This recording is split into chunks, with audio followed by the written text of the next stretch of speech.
सब कुछ स्वीकार करना जरूरी नहीं। गौतम बुद्ध कहते हैं कि कोई जरूरी नहीं कि हम सब स्वीकार करते चले। हमने तो देना सीखा है, लेना नहीं। हम वही स्वीकार करते जो लायक हो।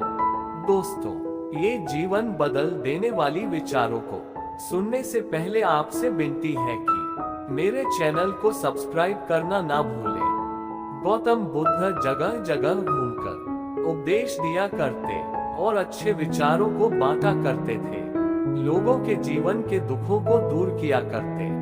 उनकी बातों को सुनकर लोग बहुत खुश हो जाते, इसीलिए लोगों उन्हें बहुत पसंद किया करते थे। लेकिन कुछ ऐसे भी लोग थे जो गौतम बुद्ध से ईर्ष्या करते थे।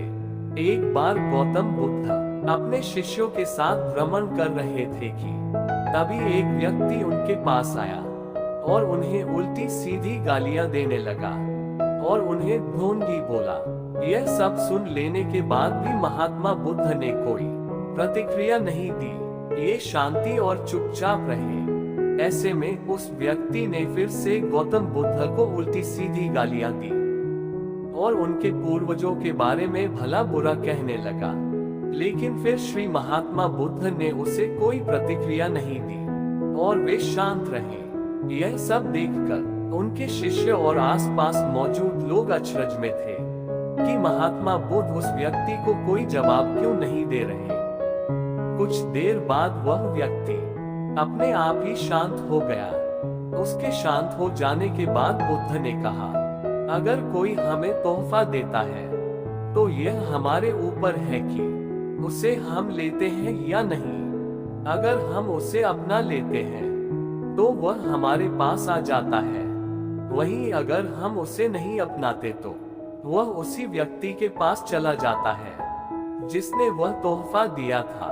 उसी प्रकार इस व्यक्ति द्वारा दिया गया अब शब्द स्वीकार करना या ना करना मेरे ऊपर है। हमें कभी भी तुरंत प्रतिक्रिया नहीं देनी चाहिए।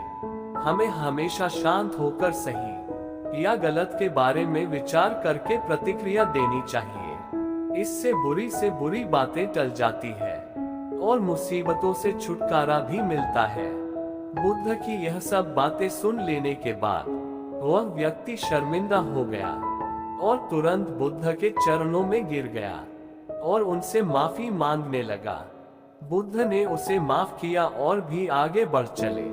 कुछ भी स्वीकार करना या ना करना हमारे ऊपर है, इसीलिए हमें जीवन के लिए अच्छी चीजों को स्वीकार करना चाहिए और वही ऐसी चीजों को अस्वीकार करना चाहिए जो हमारे जीवन के लिए अच्छी नहीं है। इस कहानी से हमें यह भी सीख मिलती है कि जरूरी नहीं कि दूसरे द्वारा किया गया अपमान सच में आपका अपमान करता हो। आप अपमानित तब होते हैं जब आप अपनी प्रतिक्रिया देते हैं। अगर आपका कोई अपमान करे तो उसे आप एक अच्छी प्रतिक्रिया दीजिए। ऐसा करने से आपका अपमान नहीं होगा। लेकिन अगर आप बुरी प्रतिक्रिया देंगे तो इससे आपका अपमान होना तय है। इसीलिए सोच समझकर प्रतिक्रिया देनी चाहिए। कहानी बहुत साल पहले की है। भाषण देने के बाद महात्मा गौतम बुद्ध अपने नगर की तरफ जा रहे थे। नगर में पहुंचने के कुछ समय बाद गौतम बुद्ध देते हैं कि उनका नगर बहुत ही शांत गया है। कोई भी इंसान नहीं है, किसी का आवाज भी उस जगह नहीं आ रहा है। नगर में पूरी तरीके से सन्नाटा होने के कारण गौतम बुद्ध बहुत दुखी हो जाते हैं और अपने शिष्य से पूछते हैं कि क्या हुआ है इस नगर में। जवाब में गौतम बुद्ध का शिष्य कहते हैं, गुरुजी, यहाँ एक राक्षसी है जो इस नगर के सभी छोटे बच्चे को खा गई है। खतरनाक राक्षसी के बारे में सुनकर गौतम बुद्ध को बहुत बुरा लगता है। बुद्ध एक दिन राक्षसी के अनुपस्थिति में राक्षसी के घर जाता है और वहां से राक्षसी का सबसे छोटा बच्चा को अपने साथ बाहर ले आता है। राक्षसी घर जाकर जब देखता है कि उसका बच्चा नहीं है, तब वह जोर जोर से चीखने लगती है।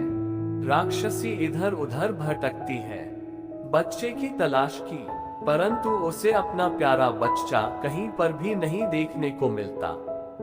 वह बहुत मायूस हो जाती है और तभी गौतम बुद्ध उसके पास से गुजरते हैं, क्योंकि राक्षसी जानती थी कि गौतम बुद्ध भविष्य देख सकते हैं। इस वजह से राक्षसी ने गौतम बुद्ध के पास जाकर कहा, कहाँ है मेरा बच्चा? गौतम बुद्ध ने राक्षसी के प्रश्न के उत्तर में कहा, ना जाने तुम कितने सारे बेकसूर बच्चे को खा लिया है। अब तुम अपने बच्चे की तलाश कर रही हो।